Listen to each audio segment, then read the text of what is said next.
बहुत ही महत्वपूर्ण टॉपिक है और इस टॉपिक से अक्सर एग्जाम में प्रश्न पूछे जाते हैं। टॉपिक है सामाजिकरण। सामाजिकरण, सोशलाइजेशन, जिसे हम सोशलाइजेशन कहते हैं। तो आज के इस वीडियो में हम सामाजिकरण के विषय में जानेंगे कि सामाजिकरण क्या होता है और समाजशास्त्रियों द्वारा, विभिन्न समाजशास्त्रियों द्वारा जो सामाजिकरण से संबंधित उन्होंने अपने सिद्धांत और अवधारणाएं दी हैं, उनके विषय में भी जानेंगे। तो जो एग्जाम में सामाजिकरण से संबंधित जो समाजशास्त्रियों ने सिद्धांत दिए हैं, उन सिद्धांतों से संबंधित क्वेश्चन अवश्य पूछा जाता है। तो टॉपिक काफी इंपॉर्टेंट है। चलिए सामाजिकरण के विषय में जानते हैं और आगे बढ़ते हैं। आगे बढ़ने से पहले यदि आप मेरे चैनल पर पहली बार विजिट कर रहे हैं तो चैनल को लाइक, शेयर, सब्सक्राइब अवश्य कर दीजिए। चलिए जानते हैं। जन्म के समय मानव एक प्राणी शास्त्रीय इकाई होता है। वह सामाजिक व्यवहारों एवं संस्कृति से अनभिज्ञ होता है। यानी जब बच्चा जन्म लेता है, शिशु अवस्था में होता है, उस समय उसका बौद्धिक, सामाजिक और प्रत्येक तरह से देखा जाए तो उसका विकास किसी भी प्रकार से नहीं हुआ होता है। तो ऐसी स्थिति में जब वो समाज के संपर्क में पहुंचता है, सबसे पहले वो अपने परिवार के संपर्क में आता है, जहां से उसका सामाजिकरण प्रारंभ होता है। तो समाज के संपर्क में आने पर ही वह संस्कृति और सामाजिक व्यवहारों को सीखता है। सीखने की इस प्रक्रिया को ही सामाजिकरण कहते हैं। प्रोफेसर ग्रीन के शब्दों में उन्होंने सामाजिकरण की परिभाषा दी है कि सामाजिकरण वह प्रक्रिया है जिसके द्वारा बच्चा सांस्कृतिक विशेषताओं, आत्मपन और व्यक्तित्व को प्राप्त करता है। सामाजिकरण एक ऐसी प्रक्रिया है, ग्रीन के द्वारा उन्होंने बताया है कि बच्चा समाज के संपर्क में आने पर ही उसके अंदर सांस्कृतिक विशेषताओं और समाज में अपनेपन का महत्व और उसके व्यक्तित्व का विकास समाज के द्वारा होता है, अर्थात सामाजिकरण के द्वारा होता है। चलिए आगे बढ़ते हैं। किम्बल यांग ने भी परिभाषा दी है सामाजिकरण की कि सामाजिकरण वह प्रक्रिया है जिसके द्वारा व्यक्ति सामाजिक व सांस्कृतिक क्षेत्र में प्रवेश करता है तथा समाज के विभिन्न समूहों का सदस्य बनता है और जिसके द्वारा उसे समाज के मूल्यों और मानकों को स्वीकार करने की प्रेरणा मिलती है। किम्बल यांग कहते हैं कि सामाजिकरण एक ऐसी प्रक्रिया है जिससे व्यक्ति समाज में जब वो पहुंचता है, समाज के संपर्क में आता है, तो उसके अंदर सांस्कृतिक विकास होता है, सामाजिक विकास होता है और समाज के बहुत सारे लोगों के संपर्क में आकर ही वो समाज के मूल्यों और मानकों को स्वीकार करता है। समाज में जो नियम, मानदंड और जो समाज की परंपराएं, रीति रिवाज, संस्कार होते हैं, उनको ग्रहण करने की उसको प्रेरणा मिलती है।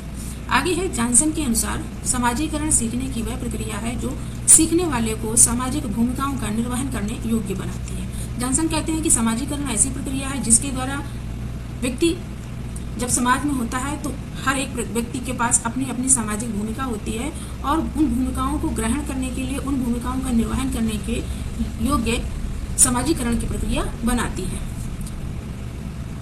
आगे बढ़ते हैं। टालकट पार्सन्स ने भी सामाजिकरण की परिभाषा दी है। उन्होंने कहा है कि व्यक्ति द्वारा सामाजिक मूल्यों को सीखने और उन्हें आंतरिक करने को ही सामाजिकरण कहते हैं। टालकट पार्सन्स कहते हैं कि समाज के जो मानक होते हैं, मूल्य होते हैं, जब किसी बच्चे के द्वारा इन मूल्यों और मानकों को आंतरिकृत कर लिया जाता है, यानी सीख लिया जाता है, और जो ये सीखने की प्रक्रिया होती है, आंतरिकरण की प्रक्रिया होती है, इसे ही सामाजिकरण कहते हैं। चलिए अब हम आगे जानते हैं। विभिन्न समाजशास्त्रियों ने सामाजिकरण के सिद्धांत, अलग अलग प्रकार के सिद्धांत दिए हैं, तो उन सिद्धांतों के विषय में जानते हैं। तो पहले ये जानते हैं कि जो स्व होता है, स्व की भूमिका सामाजिकरण में बहुत ही महत्वपूर्ण होती है। तो स्व के विकास एवं सामाजिकरण के बारे में कूले, मीड, फ्रायड एवं दुर्खीम ने अपने सिद्धांत प्रतिपादित किए हैं।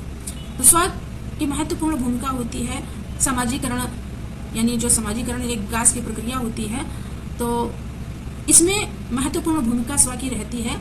तो इस सामाजिकरण के बारे में कूले ने, C.H. कूले ने, हर्बर्ट मीड ने और फ्रायड ने, दुर्खीम ने अपने अपने सिद्धांत दिए हैं। कूले ने अपनी पुस्तक human nature and the social order में सामाजिकरण के अपने सिद्धांत का उल्लेख किया है। इस सिद्धांत में उन्होंने आत्मदर्पण दर्शन का सिद्धांत दिया है, लुकिंग ग्लास सेल्फ थ्योरी के नाम से जिसे जाना जाता है। तो कूले ने जो अपनी पुस्तक है human nature and the social order में सामाजिकरण का सिद्धांत दिया है और उसी सामाजिकरण के सिद्धांत में इन्होंने एक सिद्धांत दिया है लुकिंग ग्लास सेल्फ थ्योरी का, आत्मदर्पण के सिद्धांत, जो बहुत ही महत्वपूर्ण सिद्धांत रहा है और ये सिद्धांत इनका काफ़ी फेमस हुआ है, जिसके कारण इन्हें काफ़ी ख्याति प्राप्त हुई थी। उनका मत है कि समाज के संपर्क में आने पर ही व्यक्ति में आत्म का विकास होता है। समाज व्यक्ति के लिए दर्पण का कार्य करता है, वह उसमें अपनी छवि को देखता है और समाज में लोग उसके बारे में क्या कहते हैं वह भी अपने बारे में वैसा ही सोचने लगता है। तो फूले कहते हैं कि समाज में जब बच्चा जाता है, लोगों के संपर्क में आता है, जब वो लोगों के संपर्क में आता है कि तो लोगों के द्वारा जो मानवीय संबंध होते हैं, मानवीय व्यवहार होते हैं, मानवीय क्रियाएं होती हैं, उन सभी को देखकर बच्चा भी उसको क्या करता है कि ग्रहण करने लगता है और अपने मन में, अपने आत्म में उसको आत्मसात करता है, जिससे वो अपना मापन कर पाता है, अपना मानक बनाता है और उस मापन में ही वो समाज में आए हुए संपर्क के लोगों जैसा व्यवहार करने लगता है, यानी उसके विकास की प्रक्रिया प्रारंभ हो जाती है। इसे ही आत्मदर्पण का सिद्धांत कहते हैं, यानी अपने स्व के विषय में सोचना, स्वयं के विषय में सोचना। स्वयं के विषय में सोचने से अर्थ फूले ने बताया है कि जब बच्चा समाज के संपर्क में आता है तो समाज के संपर्क में आने के बाद सबसे पहला विचार जो उसके मन में आता है तो वो ये सोचता है कि मेरे विषय में समाज क्या सोचता है, ये समाज के विषय में मैं क्या सोचता हूँ, तो जो मैं सोचता हूँ क्या वही वो भी सोचते हैं। तो इस तरीके से वो अपने स्व पर मंथन करता है, स्व के विषय में सोचता है, स्वयं के विषय में विचार करता है और फिर वो किसी विचार पर पहुँचता है। इस प्रकार दूसरों की प्रक्रिया से ही व्यक्ति के स्व का निर्माण होता है, जिसे सामाजिकरण का आधार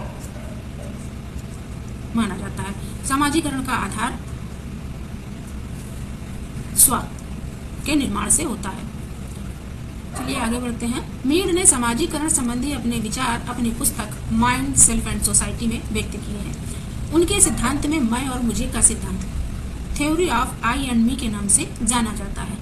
मीड ने अपने सामाजिकरण संबंधी अपने विचार जो अपनी पुस्तक माइंड, सेल्फ एंड सोसाइटी में दिए हैं, उसमें उन्होंने बताया है कि जब बच्चा समाज के संपर्क में आता है, सबसे पहले बच्चा अपने परिवार के संपर्क में आता है, किंतु जब परिवार से निकलकर वो विद्यालय में पहुंचता है, विद्यालय से कॉलेज में पहुंचता है, संस्थाओं में पहुंचता है, समितियों में पहुंचता है, तो इस तरीके से जो बच्चा, जो बालक होता है, वो समाज में जिनके संपर्क में आता है, पहले तो वो जब जाता है समाज में तो पहले मैं होता है, किंतु जब वो लोगों के संपर्क में आता है तो मुझे हो जाता है, क्योंकि जो उसके विचार होते हैं वो समाज के लोगों के साथ में जिसके संपर्क में वो आया हुआ होता है उससे मिलने घुलने लगता है, उसके विचार, उसके व्यवहार, उसकी क्रियाएं।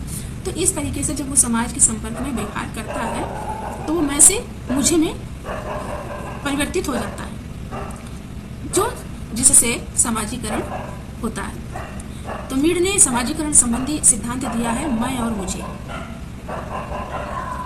ये सिद्धांत उन्होंने माइंड, सेल्फ एंड सोसाइटी पुस्तक में दिया है।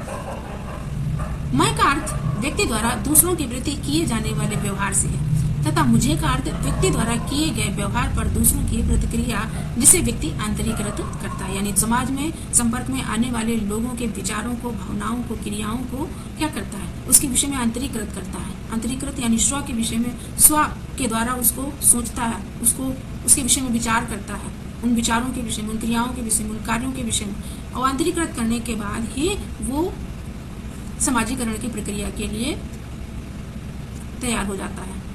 तो इस तरह से बच्चे के समाजीकरण की प्रक्रिया प्रारंभ हो जाती है। मैं तथा मुझे दोनों में अंतःक्रिया होती है जिससे स्व का विकास होता है। मीड के अनुसार समाजीकरण का अर्थ है व्यक्ति के स्व का समुचित विकास व चेतन के विकास के बाद व्यक्ति जैविक प्राणी से सामाजिक प्राणी में बदल जाता है। मीड कहते हैं कि सामाजीकरण का अर्थ है कि व्यक्ति का जब स्व का विकास पूर्णतया हो जाता है, समुचित तौर पर स्व का विकास हो जाता है, तो उसमें एक चेतना विकसित हो जाती है और फिर वो व्यक्ति जैविक प्राणी से सामाजिक प्राणी के रूप में बदल जाता है। अर्थात व्यक्ति क्या हो जाता है, एक सामाजिक प्राणी बन जाता है क्योंकि उसका विकास हो जाता है। फ्रायड के सिद्धांत के विषय में अब हम पढ़ते हैं। अभी हमने मीड के विषय में, मीड के सिद्धांत के विषय में जाना, आई एंड मी के विषय में, और अब हम फ्रायड के सिद्धांत के विषय में जानते हैं। इन्होंने इड, ईगो और सुपर ईगो के माध्यम से समाजीकरण के प्रक्रिया की बात की है। फ्रायड का जो सिद्धांत है वो इड, ईगो और सुपर ईगो सिद्धांत के नाम से जाना जाता है।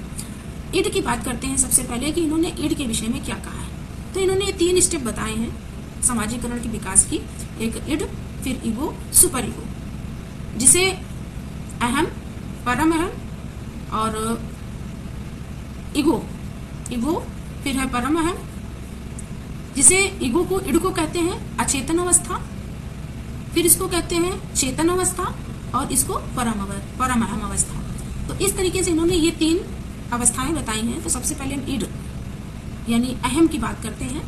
तो ईड का तात्पर्य है कि व्यक्ति की मूल प्रवृत्तियां यह पाशविक प्रवृत्तियों के निकट है। पाशविक प्रवृत्तियां यानी जब बच्चे का जब सामाजिक बौद्धिक विकास नहीं हुआ होता है तो ऐसी स्थिति को पाशविक प्रवृत्ति होती है। ऐसी स्थिति में जिसमें व्यक्ति को कोई समाज का ज्ञान नहीं होता है, वो अपने अचेतन अवस्था में होता है। और अचेतन अवस्था की ऐसी स्थिति होती है कि बच्चे को या व्यक्ति को तुरंत संतुष्टि की आवश्यकता होती है। जैसे किसी बच्चे ने किसी चीज के लिए हट कर लिया, मान लीजिए किसी बच्चे ने किसी खिलौने के लिए हट कर ली, तो वो क्या करेगा, रोने लगेगा, लेटने लगेगा या अजीब सी क्रियाएं करने लगेगा, क्योंकि उसको उस खिलौने को तुरंत चाहिए। तो इसे ही क्या कहते हैं, ईड यानी अचेतन अवस्था, व्यक्ति की मूल प्रवृत्तियां। फिर है अहम की बात करते हैं। स्व की चेतन एवं तार्किक पक्ष, जो व्यक्ति को सामाजिक परिस्थितियों के अनुकूल व्यवहार करना की वार्ता है। तो जो ये अहम होता है, ये अहम ऐसी अवस्था होती है यानी चेतन अवस्था होती है जब बच्चे के अंदर सोचने समझने की, किसी भी कार्य के प्रति, किसी भी क्रिया के प्रति वो तर्क करके सोचने लगता है, समझने लगता है। जैसे बच्चा विद्यालय जाता है, विद्यालय में जाने के बाद जब वो अध्यापकों के संपर्क में आता है, अपने दोस्तों के संपर्क में आता है, तो उसमें इस चीज़ का विकास हो जाता है कि ये जो बात है, ये जो काम है, ये सही है, इसे मुझे भी करना चाहिए। तो उसमें सोचने समझने की एक क्षमता का विकास हो जाता है, जिसे चेतन अवस्था या तार्किक पक्ष कहते हैं। फिर है परम अहम की अवस्था, सुपर ईगो की, सामाजिक मूल्यों एवं आदर्शों का संयोग है। तो परम अहम की अवस्था तब आती है जब बच्चे का पूर्णतः सामाजिक, सांस्कृतिक, शारीरिक, बौद्धिक विकास हो जाता है। तब उसके अंदर तर्क करने की क्षमता विकसित हो जाती है और उसमें नैतिक गुणों का विकास होने लगता है। उसके अंदर मानवता की समझ विकसित होने लगती है, जिसे ही परम अहम की अवस्था कहा जाता है यानी सुपर ईगो। तो इस तरीके से फ्रायड ने 3 अवस्थाएं बताई हैं, ईड, ईगो और सुपर ईगो। तो ये ईड है, ये मूल प्रवृत्तियों के द्वारा समझी जाती है, यानी व्यक्ति की अचेतन अवस्था होती है। और जो स्व है, ये व्यक्ति की चेतन अवस्था है। और परम अहम, सुपर ईगो, जो व्यक्ति के अंदर नैतिक गुणों का विकास करती है। अब हम आगे बढ़ते हैं। फ्रायड के अनुसार ईड एवं परम अहम के पारस्परिक संघर्ष की प्रक्रिया से ही व्यक्ति का सामाजिकरण होता है। फ्रायड कहते हैं कि जो ईड होता है और परम अहम होता है, इसके बीच की अवस्था जो होती है ईगो, ईड और परम अहम के बीच की अवस्था होती है ईगो। तो जब इसमें ईड में और परम अहम में संघर्ष होता है, यानी व्यक्ति क्या करता है, अपने स्व से लड़ता है, और स्व से लड़ने के बाद ही उसके अंदर नैतिक मूल्यों का विकास होता है। और ये नैतिक मूल्य तब विकसित होते हैं जब व्यक्ति के अंदर चेतना आती है, उसके अंदर समझ आती है, उसके अंदर तर्क करने की शक्ति विकसित होती है। तो इसे ही सामाजिकरण की प्रक्रिया कहते हैं। अब हम आगे बढ़ते हैं और जानते हैं, दुर्खीम ने सामाजिकरण संबंधी सिद्धांत का उल्लेख किया है अपनी पुस्तक सोशियोलॉजी एंड फिलॉसफी नामक पुस्तक में किया है। उन्होंने सामाजिकरण को सामूहिक प्रतिनिधित्व एवं सामूहिक चेतना के माध्यम से समझाया है। सामाजिक प्रतिनिधानों को सीख कर ही व्यक्ति अपने सामाजिकरण करता है। जो समाज में मूल्य, मानदंड, समाज के रीति रिवाज, संस्कार, प्रथाएं आदि जो होते हैं, उनको सीख कर ही व्यक्ति का सामाजिकरण होता है, ऐसा दुर्खीम का मानना है। अब हम आगे बढ़ते हैं और सामाजिकरण से संबंधित कुछ अवधारणाएं निम्नलिखित हैं, उनके विषय में जान लेते हैं, जो बहुत ही इम्पोर्टेंट हैं अवधारणाएं। तो सबसे पहले हम जानते हैं नकारात्मक सामाजिकरण।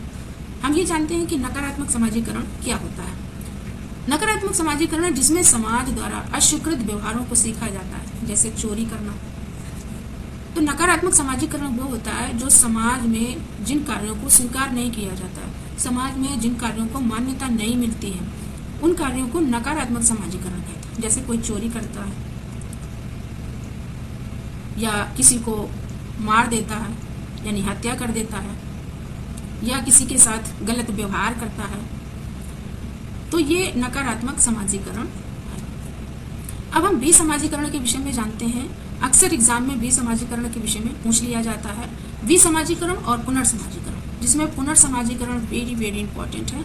इससे क्वेश्चन एग्जाम में जरूर फंसता है, जरूर पूछा जाता है। तो हम जानते हैं विसमाजीकरण, जिसमें पहले से सीखे हुए व्यवहारों को भुला दिया जाता है।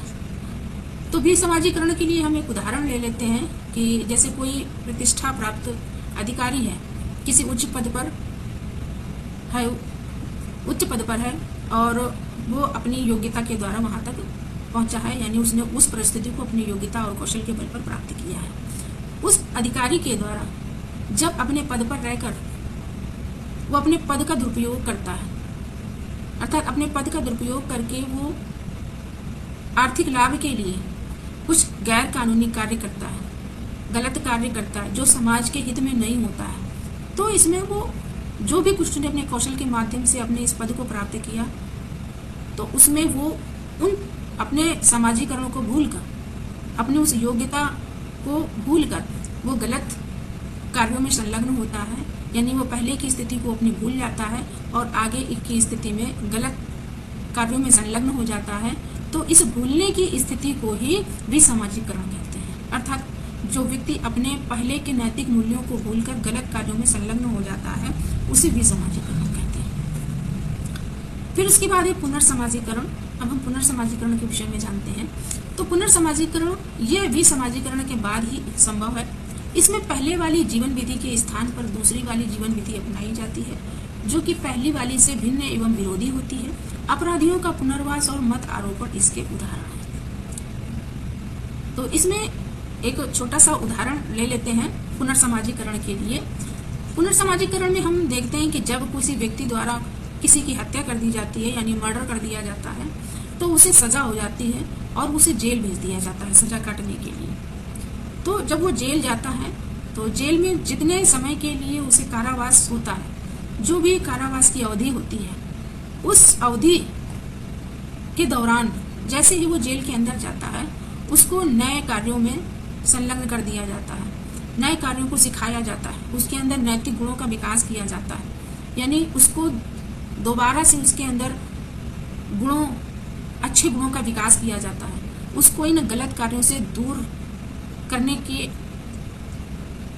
के रास्ते सिखाए जाते हैं, दूर करने के गुण बताए जाते हैं, जिससे वो अपने पिछले समय में जो भी उसने कार्य किया है, जो भी गलत कार्य किए हैं, उन कार्यों को वो भूलकर अपने जीवन को नए तरीके से शुरुआत करके अपने जीवन को नए तरीके से समाज में ला सके और अपना जीवन काट सके। इसके लिए हम एक और दूसरा उदाहरण ले सकते हैं कि मान लीजिए किसी घर में कोई नई बहू आई है और नई बहू आई है, वो बहू परिवार के किसी भी सदस्य को नहीं जानती है और वो अपने घर से यहाँ आई है और परिवार के सदस्य के किसी भी व्यक्ति के विषय में उसकी जो सोच है वो वहाँ जाके उसको अपनी बदलनी पड़ती है, यानी वहाँ जिस घर जाती है उस घर में उसके सदस्यों के द्वारा अपने पति के जो परिवार के लोग हैं, उन परिवार के लोगों के साथ उसे सामंजस्य बैठाना पड़ता है, उन लोगों के साथ रहकर उसे